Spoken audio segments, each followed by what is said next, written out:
Hello there, welcome back to Marketing Matters, the show that encourages you to take a deeper look into your marketing.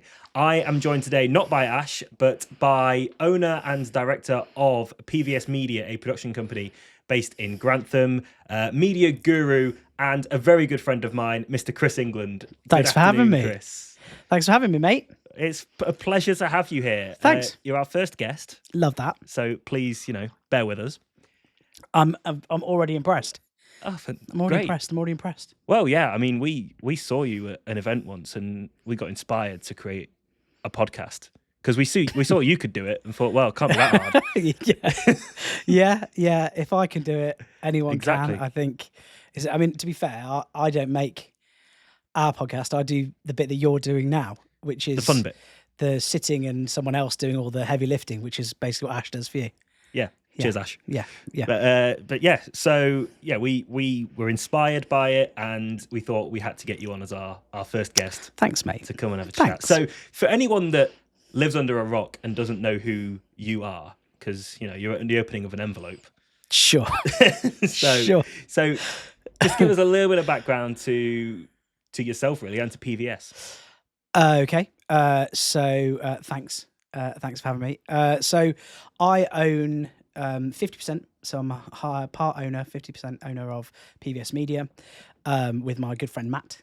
We started our production company in 2017, off the back of me having a successful run with a lifestyle photography business, England's Finest Photography, which we closed finally last year, to focus solely on video and animated stuff.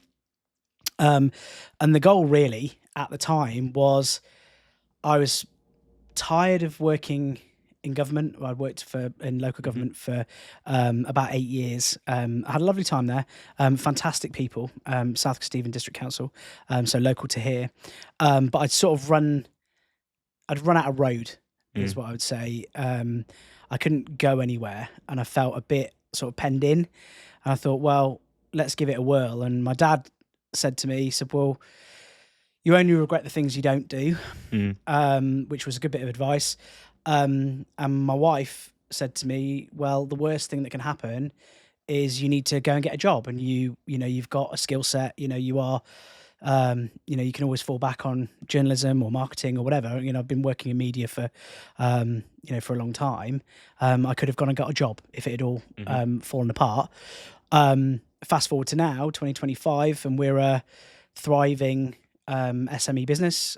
We've just recruited our 9th full-time member of staff, and we work nationally with companies of all sizes to help them realise their visual ambitions, whether that's drone stuff, animated things, rebrand, you name it, we do it, and we work nicely alongside you on some projects too. Absolutely, yeah, because there are projects we work on that need the assistance of great visuals, and more importantly, I think real people within their visuals. That's one of the biggest failings, actually, for a lot of businesses, is this kind of hiding behind the brand, hiding behind the logo. We call it empty shop syndrome. And effectively visualize. I like to use a jewelers because I like watches. Yes, but imagine, if you will, Daniel, that you go shopping and you've got your wallet with you, and you walk into Beaverbrooks and they've got lovely things on show, and all these things that you could possibly buy from them. You have a good look round. You decide you're going to make a buying decision, or you might buy from them, but you don't really know yet. And there's no one there to serve you. After a little bit of time, you'll get bored and you'll walk out, and you might go over to Goldsmiths or another brand of jeweler. MD Jewelers in Grantham, if you want to buy anything nice.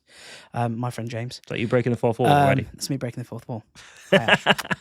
But go in there, and then you're served by a nice lady, and they help you, and then they take your cash off you, and you leave happy, right? The problem with a lot of businesses is they are the first shop. They showcase all the stuff that they sell. Buy this, buy this, buy this, buy this, buy this, buy this. But they don't actually put their people and their personality into their business. Yeah. And one of the biggest failings is that we expect people to assume that they understand how we do things differently. Mm-hmm. Because if you are a butcher, an estate agent, a financial accountant, whatever, right? In most places, there are more than one of you. Yeah, there are more than just us who make great looking video content. Yeah, they're not substantive. There are other people who make video, right? I'm joking. There are other people who make great looking video content. Okay. Yeah. There are other people who do great design. Absolutely. But they don't do it how we do it. They don't do it how you do Everyone it. needs a USP. Everyone right? needs a USP. Yeah. But the USP isn't what they do, right? We expect that people who are providing a professional service will give you a professional service. And if you go to a financial accountant, you expect them to be able to do your payroll, your year end, your financial reporting, your profit and loss, right? If you go to a design company, you expect them to wow you with something amazing design wise. If you go to a video company, that you expect them to produce something that you couldn't do yourself. Okay. But what people don't expect is how you service that job, how and who you put into doing that work. And It's that how you is make your it. customers feel, isn't it? 100%. We did a pod recently about branding and brand versus branding, and Yeah, it's very good. everything brand is about, I would say, how you make your customer feel. People buy on emotion. They will buy Yeah. from people. And your people have to be front and center of it. 100%. It's way more than just the little logo that sits there, but everything you do and you act and how you treat your customers gives that mark and that logo the validation, the credibility to rise up with it. It's a trust, and you think Absolutely. about most business people will have heard of know, like, and trust. You need to get hold of people so that they get to know you, then like you, then trust you. And only at the pinnacle of that trust, is when they'll actually transact with you, when they'll actually spend any money. But the key bit is the bits that are underneath the knowing part. So everyone talks about know, like, and trust, but what they don't talk about is how do they get to know you in the first place? Yeah. And that's where it comes back to marketing. Initially, we need to try and have a look at our split. Okay, so we work with businesses. We don't tend to work with individuals. We do sometimes, but it can be cost limiting, prohibitive for people because of VAT and all that sort of stuff. And actually, we don't tend to deal with sort of ones and twos. We tend to deal with businesses, right? Same as you. Yep. So how do we get to our core market? Well, initially we need to establish where they are.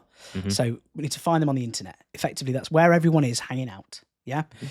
Analyze the platforms that we want to use. Well, we know that people within our ideal demo kick around on Instagram, Facebook, and LinkedIn. So how do we then target them? So we need to make stuff that is interesting to our customers, right? If we can make content that's interesting to them, and they go, oh, that's interesting, right? Then all of a sudden that will pique their interest in us. So we need to make stuff that's interesting so they become interested. And then once they're interested, they'll get to know us, then like us, then trust us. So it's broader than the know, like, and trust. How do we get them to know us in the first place? And that's where your marketing comes in. That's marketing. 100%. That is marketing. Yeah. You've got to get people through the door first of all to have 100%. that conversation with you, so they start to know you, then they like you, and then they trust you.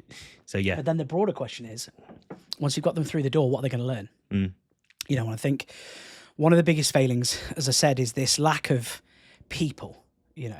And we're paying our people even more now, because of changes to national insurance and minimum wage costs and all that sort of stuff, which doesn't just impact people on minimum wage, it impacts everybody because we have to keep pay gaps and all that sort of stuff, right?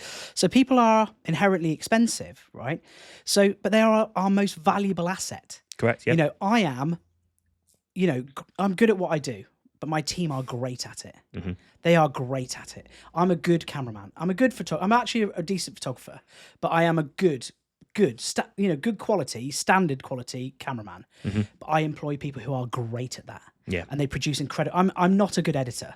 Like I get frustrated and bored, right? I'm on to the next thing. It's just how my brain works, right? But I've got incredible editors who love the detail, love to pore over something and really refine and make it. And then when I see stuff, I just go, I'm a huge wild. believer in that, of allowing people to do what they excel at and not micromanage it and things like that. Because I'm the same as you. I would be a pretty decent social media management person. Guy, but Ash is excellent at it. So I'm yet to find something Ash isn't excellent at. that's because he's only put on things he's excellent at. That's You why. see? That's why. Well, you're using him to the best of his ability. Absolutely. But what And I you're think also that's key. doing is you're putting him in front of camera. Yeah. And you're talking to him on this podcast about each other and how you do business and who you are. And that's so powerful. I think it's so powerful. It's putting the people in front of it. And 100%. it's what was that gap in the market you saw when you started PVS? So the gap we found was that we established our business in the property market. Yeah. So actually, a friend of ours, Chris Watkin, if you're local, his family have owned Watkins Butchers for 100 years plus. Yep. Fantastic. Fantastic butchers, incredible quality, brilliant people. They're now staff owned, like really? like John Lewis, Waitrose now. So they all have anyone who works there has like shares in the business, whatever. So they grow together as a team. It's an incredible business. Incredible quality, incredible price point. There's a queue out the door every Saturday. Okay. Yeah. And actually every day of the week, which is great. Anyway, Chris doesn't work in the butchers. His brother runs that. He worked in property. And he said to us in 2016, he said, we were at Round Table, which is a big passion of mine. As you know, it's a national group for guys of working age to come together and do something a bit different. Great with male mental health.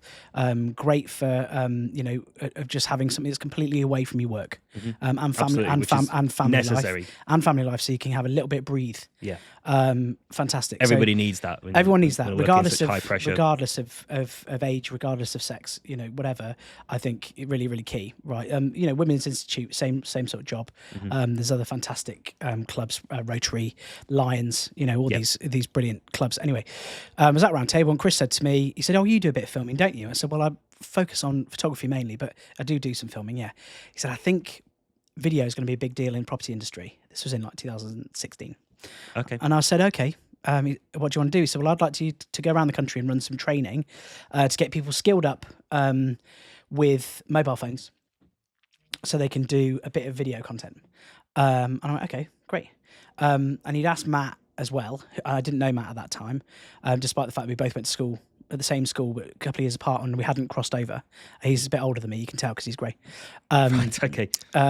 Jokes. He's halfway to Australia right He's now. halfway to Australia, so he won't care. Say that. Yeah, he'll punch me in the face when he gets back. Yeah, he won't.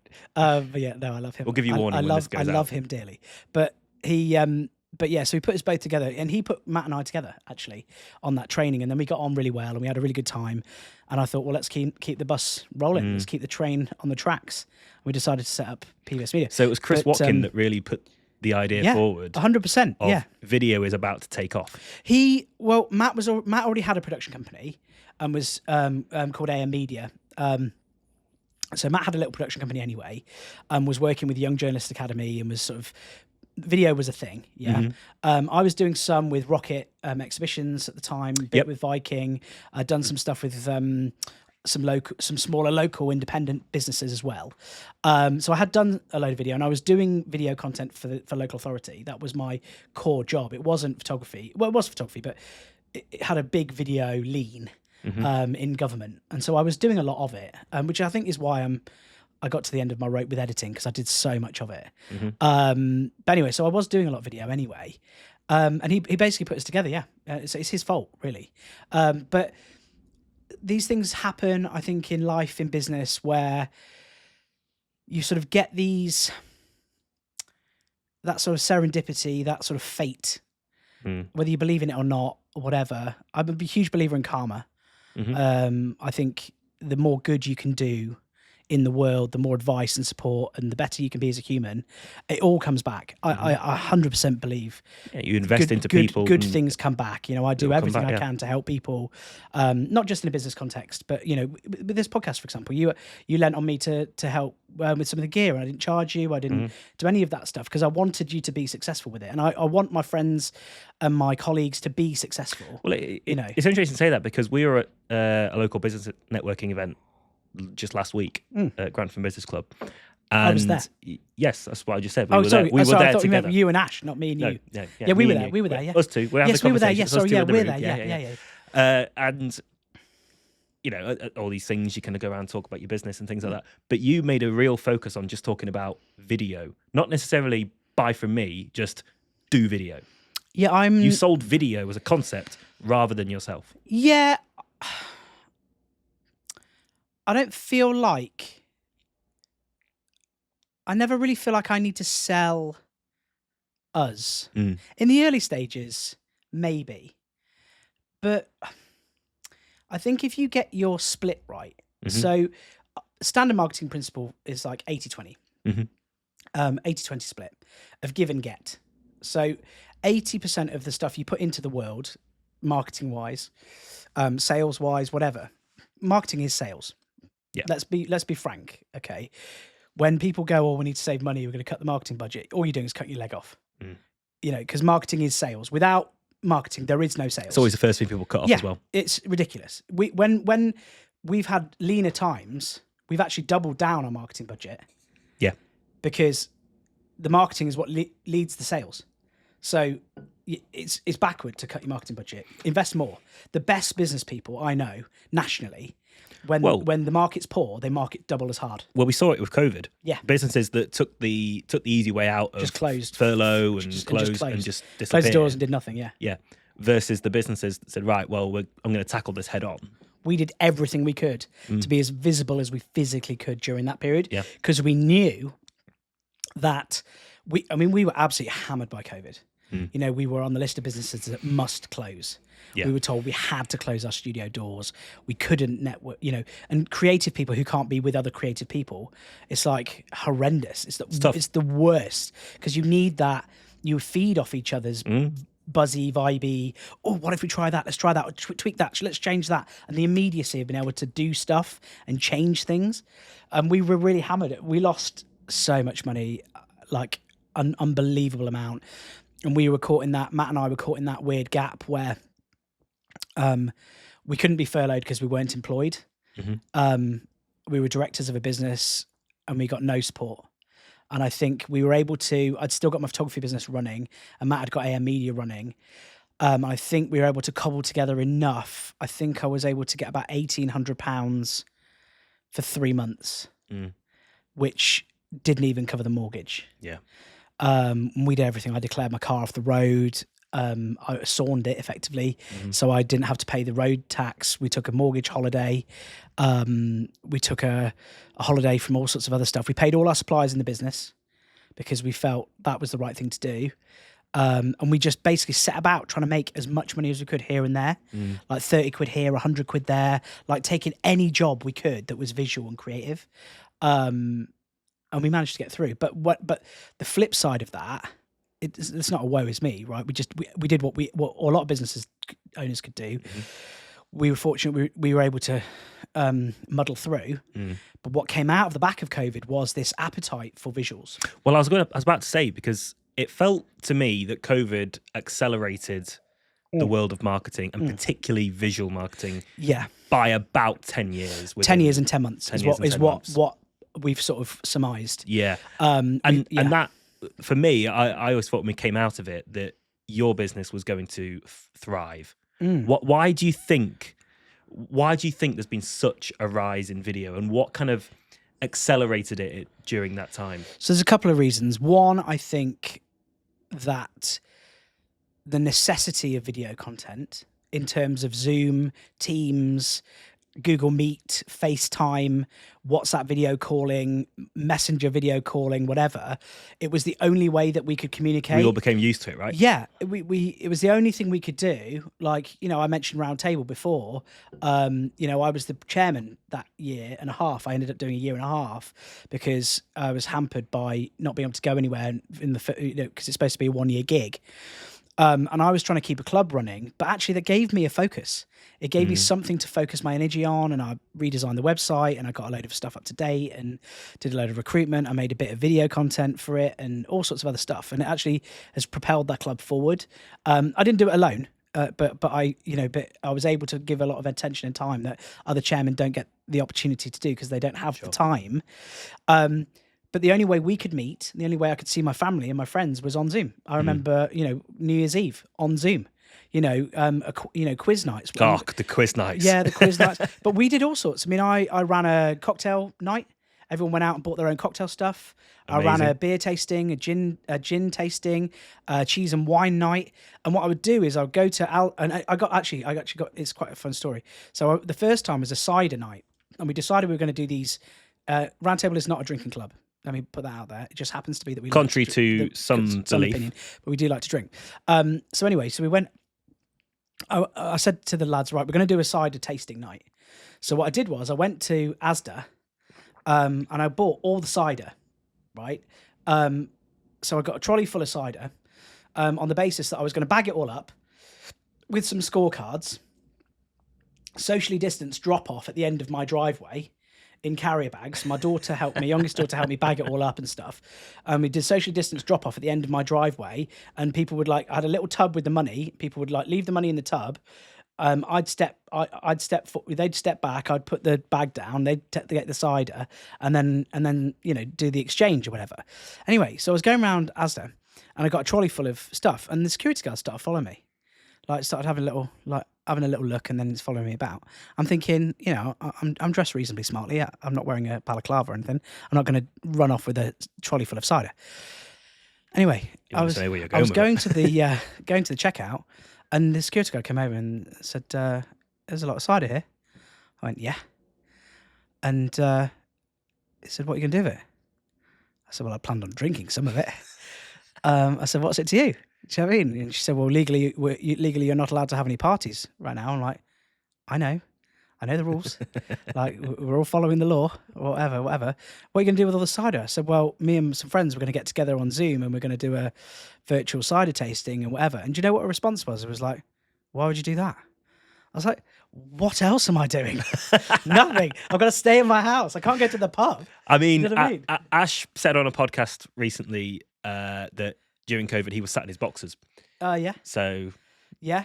So I people did had different ways of coping with COVID. But anyway, going back to your question around what do you think? What I think? Yeah, why did it excel so much? Because what was we the had acceleration? Because we had to use it.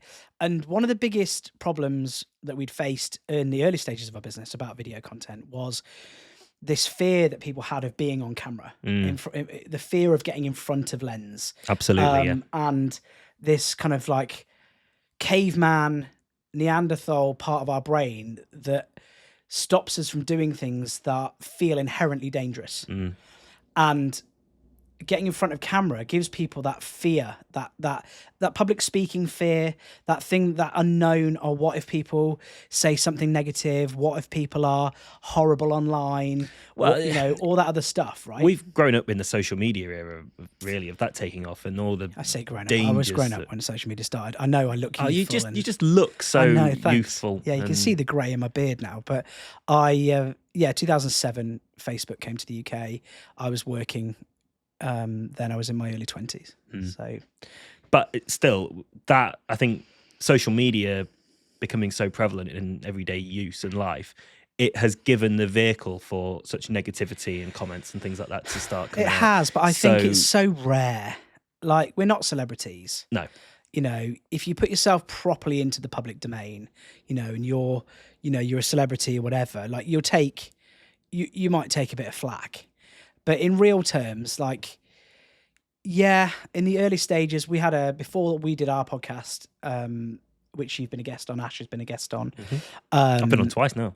Yeah, but season 1 and 3. Well, not Season 1 and seasons. 3. We don't do seasons anymore. Set 1, set 3. We've now changed it. But yeah, we had a thing called the Prop Show, which I think you've seen some old episodes. And it was really budget, a bit Mallet's Mallet, a bit Andy Peters in the broom cupboard. And I think there's a load of that sort of stuff, and I feel like that generated some negativity because it was not being done. It was before podcasts had this huge revival, and we did have a troll. We had a troll, and he was quite unpleasant, but not in an aggressively rude way. He was just offensive, whatever. But we just blocked him. Yeah, it was great.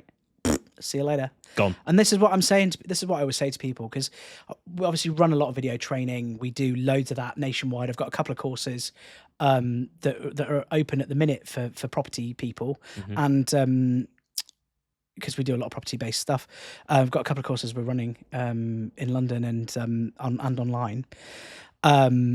And people always say, "Oh, what about the negativity?" It's so rare now. It really is rare. But block them. Just get rid. So do you think that, going back to what we talked about with COVID, do you think that has grown the confidence of people to get in front I think of it's camera? massively grown confidence. It also showcased the necessity of businesses being visible online. I think that's really key. I think before COVID or BC, BC. I think before COVID, there was still this kind of, not archaic, that's wrong, but that kind of 90s, 80s, 90s attitude of our business hours are from 9 a.m. until 5 p.m. and after that, blah, blah, blah, blah. And they're like, do you know what? Well, we've seen it with web as well. 360, 365. People transact with you when they want. Amazon's a great example of that. Amazon is a great example of that. Oh, Christ, I'm out of dishwasher tablets. Oh, I'll order them now on Amazon. They'll be here by tomorrow. Do you know what I mean? And I think that is that immediacy. Just Eat, Uber. Yeah. All these things, right? You don't want to call a taxi, wait for it to turn up, Uber, and it will tell you when it's delivering. And then Uber Eats, same deal. That service is incredible. If you ever ordered from them, like, it's being made, it's been dispatched, the guy's coming now, can you turn an outside light on? I'll be with you in 5 minutes. I can see where he is on There's the map. track. Yeah. Unbelievable. But Amazon started that. Jeff Bezos started that, with this next day. And that trust goes back to trust. We trust that Amazon will deliver tomorrow. Yeah, it all comes back to trust. And I think that had a huge impact. I think that had a huge impact on how people transact. But the high street and service businesses hadn't caught up with that. And I think that we're now almost plugging that gap. The social media plugs that gap. And I know you've got the book that I recommended you, They Ask You Answer by Marcus Sheridan. Right. So I recommended you that book, right? And that book, basically it's transactional. People are looking for things all the time online. They're searching for, who is the best marketing company that lives between Newark and Grantham, or who is the best marketing, who can I use for my marketing in Grantham, who can I use for my marketing in Newark, right? And it comes back to you. And you want to answer that question on your website. And even better in a video format. Google are making changes to their algorithm right now. Video content's going to become so more prevalent throughout 25, 26. Yeah, which I really exciting. Which is really exciting. And if you notice, we've put our money where our mouth is with that, and we've put every bit of video content we can about services. We've created a new knowledge hub on our website, which is a Q&A, which is going to launch probably in the next week or two, because it's being built behind the scenes. We've put every podcast episode, embedded that into our website. And you've got like over 100 episodes now of 100 podcast. And something, yeah. And am I right in saying that the way that this SEO algorithm is going to change is that Google's going to start reading the transcripts of your video? Yes, the AI is going to read the transcript. Yeah. So the AI is going to huge. So the AI is going to read the video transcript and attribute keywords to it. So your organic SEO will... It's going to go through the roof. If you've got loads of video, which we do. And we encourage our customers to put everything they've got on their website. But Google's done that for a reason. And I think one of the key things, because video is not a new concept. Video's been around for many, many years. Well, Charlie Chaplin. Just look you look at black and white videos when sound was different. That's why. Look at TV advertising. Yeah. It's been going on for decades and decades. So for an SME market type business, local. Yeah. What type of video should I be using versus, TV advertising and stuff like that? Yeah, I mean, obviously,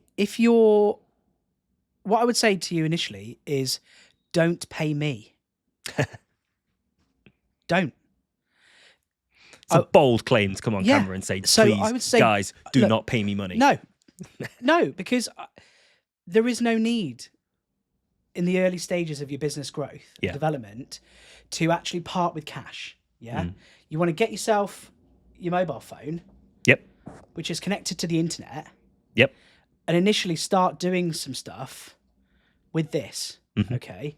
Because, the great thing, people think that's so counterintuitive. Like, well, why would you own a video company? Why would you tell people not to use you? Why would you say to people, don't pay me, use your phone, right? Because I know it will make them money. I know, because I've played this game nationally for nearly a decade now, that video is cash. Mhm. Video drives eyeballs to your social channels and to your website. People, you start to make stuff that's interesting. They become interested in you. They know you. They like you. They trust you. They buy from you. And you go, God, this video thing works. This video thing really works for me. And then it becomes a bit of a snowball, doesn't it? That And then you it start becomes a to think, snowball. okay, And well, then- maybe I need better videos. And then maybe... at that point, people go, oh, the stuff I'm making on my phone looks a bit average. Yeah. But I see the results it's having. I see the results it's having. Maybe I should do something a bit better. And then they call us. Yeah. Right. And I think that's the key bit. But that's not to say that you should stop doing the bit that transactionally made you money, because you shouldn't. You should still make the run and gun, low budget stuff on your phone, you know, the quick tips, the bits of advice, whatever, the bits in your car, you know, the bits where I'm at this conference, you do a bit quick pano, great to see you, you know, the things on, like you mentioned, Grant the Business Club that we went to the other week, you know, still great. Do a little video clip. Hi, you know, Dan from Nettle. Hope you're all well. I've had an early start today at Grantham Business Club. Fantastic businesses here. We were listening to Deborah Wiley, who's, you know, a phenomenal, you know, advocate for wills and, you know, getting your affairs in order. If you need anything, give her a good shout up. It's been brilliant. She was absolutely fantastic. Hope you're having a good day. You're not selling yourself. You're not selling your service. All you're doing is saying, hi, I'm Dan from Nettle. I'm a friendly guy. It's a common mistake I think people make, that they think everything they put on social media, everything they put on the website has to be selling, buy my stuff. 80-20. Yeah, absolutely. 80-20 split. 80% of your content, or 8 out of 10 posts, advice, support, information, give. Yeah. The more you can give to people for free, the more likely they are to trust you, know you, and buy from you. I know it sounds... My dad cannot wrap his head around it. So our podcast, as you say, kindly, you know, mentioned we've done over 100 episodes. We never, ever, ever sell anything ever in them. Ever. Because that's not what the purpose. The purpose is to give people information, advice, support. They can come and look at our podcast. They can find out how they can get started with video, some apps, you know, they can learn a bit of something for nothing. We ask nothing at all. And that's the point. The point is to ask for nothing. But that helps build Trust. the know, like, trust.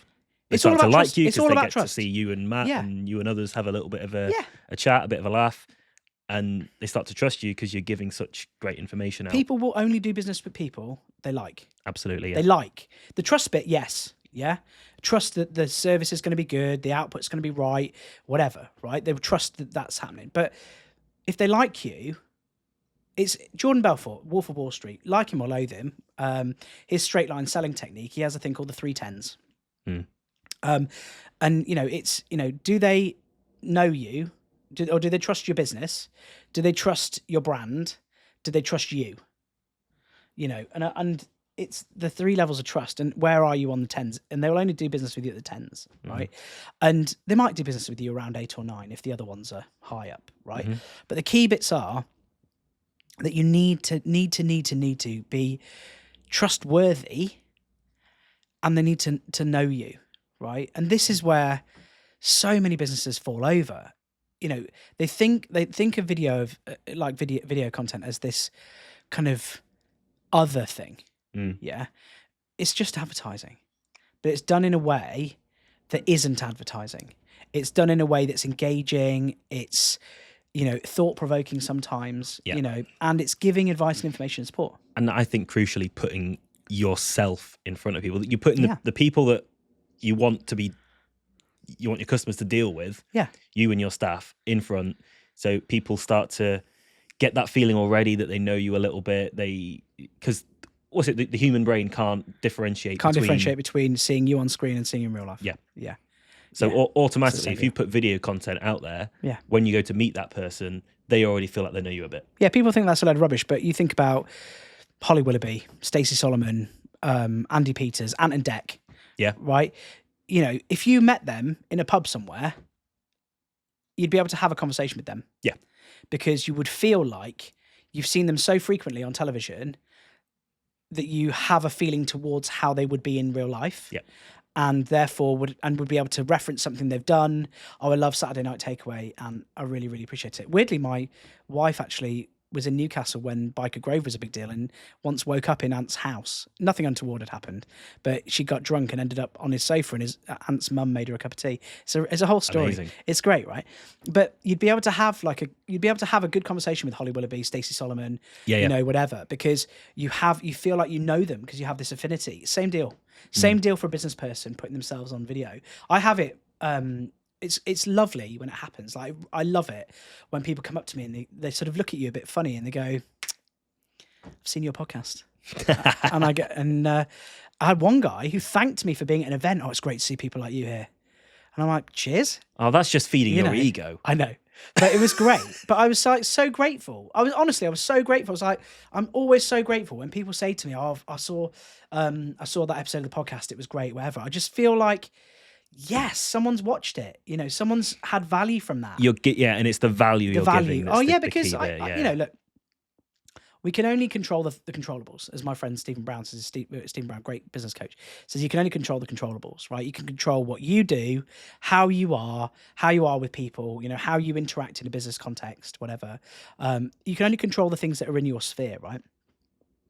That's the key bit, right? And I just want people to go away from every interaction with us, whether it's watching a podcast, whether it's doing some work with us, whether it's having a phone call just for a bit of advice, right?